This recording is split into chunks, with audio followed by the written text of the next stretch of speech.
Welcome to Illegal Dog Fight. Hey, I just want to talk about the importance, come here, of exercising your dog.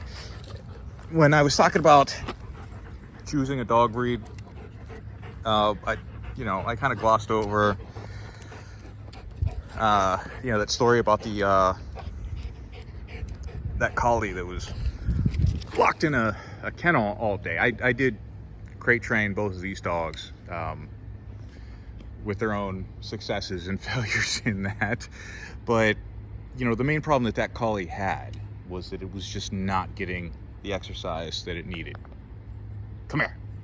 So whether you have a Doberman Pinscher, a collie, a Great Dane, Irish Wolfhound, or a Chihuahua, Jack Russell, what have you, big, small, medium, every single dog out there needs exercise, and it needs something.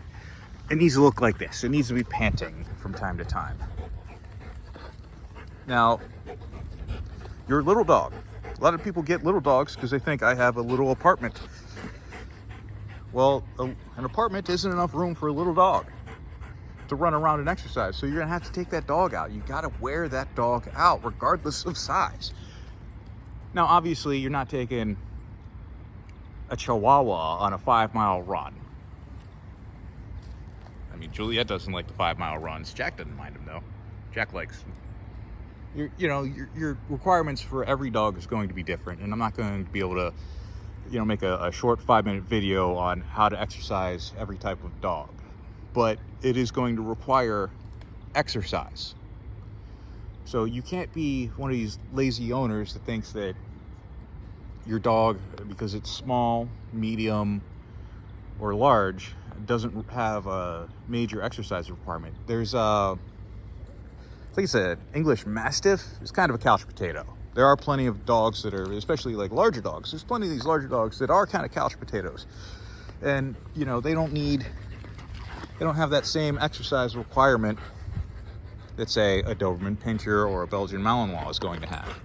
But if you have one of these large dogs or small dogs, and it's having anxiety because you're going to work, or you leave to go to a restaurant or anything like that, odds are it's not getting enough exercise. Now, there's a difference between training and good behavior. A dog with good training but not enough exercise, if left alone, is going to misbehave. They need an outlet for that energy.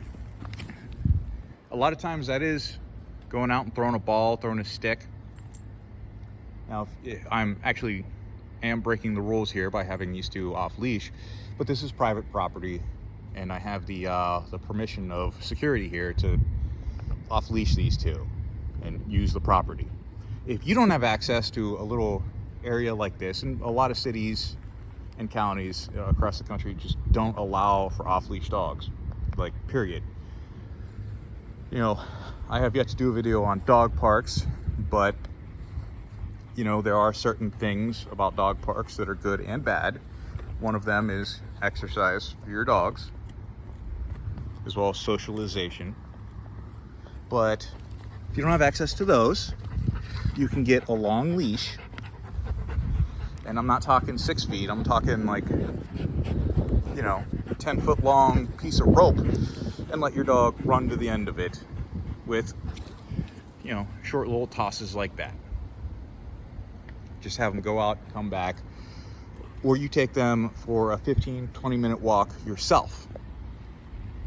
Now, considering the obesity levels of the country, odds are you're going to need a little bit of a walk anyway. It's going to be good for you.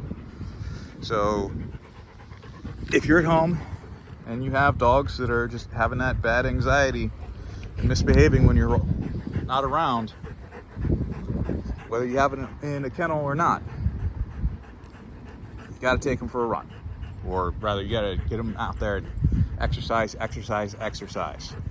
Ugh. All right, let them go until they're tired. It's not about you, it's about them sometimes, okay?